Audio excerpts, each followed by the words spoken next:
Packer offense. He's got his man. Touchdown, Green Bay. Romo shift to the end zone, and there's his popcorn. He throws a deep ball. Bryant caught the ball. Receiver did not maintain possession of the football. Martell's got a break.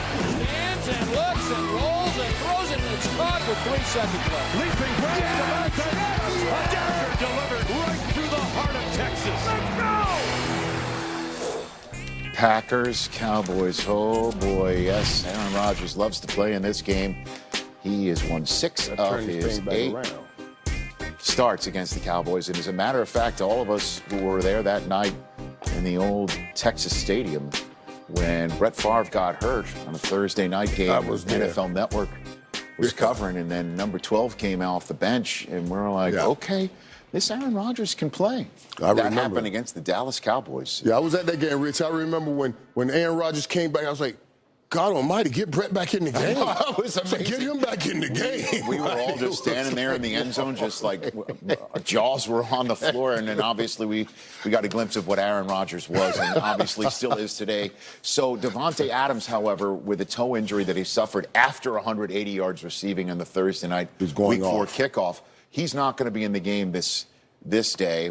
How will that affect everything today? Well, and this, honestly, when you have a guy like Aaron Rodgers, may even be a blessing in disguise. Never will you say you are better without Davante Adams. Davante Adams' career receiving yards has twice as many yards as all of the other Green Bay Packers wide receivers combined. That's how important this guy is. But now without him, without the defense saying, let's point towards him, you don't know where Aaron Rodgers is going with this football. And a guy like Aaron Rodgers, who's so mobile and can do so many things and can throw the ball from any area, any direction, and hit any target perfectly, that's a dangerous thing to think about for the Dallas Cowboys. Well, obviously, we'll be discussing this game throughout this 4-hour edition of NFL Game Day Morning, talking about another old-school situation, the NFL 100 signage being wrapped around the goalpost in Pittsburgh, PA, Ravens and Steelers.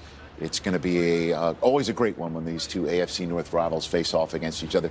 Tom Pelissero has been all over the Vikings all week, is now going to be all over this game for us today. Tom, take it away.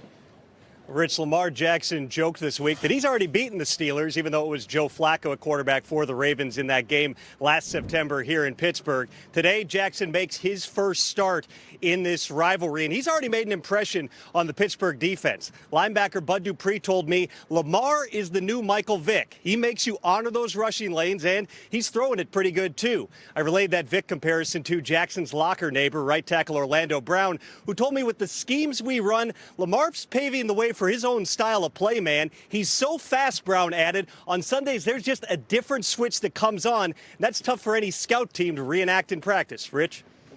All right, thanks very much, Tom. Greatly appreciate it. Tale of two Lamars. First 2 games, he was heady. Second 2 games, he was headly. First 2 games, blazing. Second 2 games, he hit his own personal rock ridge. That's a Blazing Saddles reference, Steve. All right, I like it, Rich. So, what a big game today.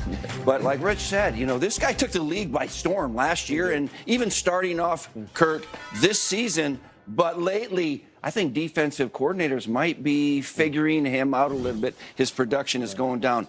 What are the adjustments being made? I tell you what, I'm not sure it's as big what defenses are doing. I think it's what the Ravens are doing because they've fallen behind in games. Those first 2 games, they were leading those games. They were able to run the football, the play action. That's where Lamar Jackson is at his best. These last 2 games, they've fallen behind early in the first half.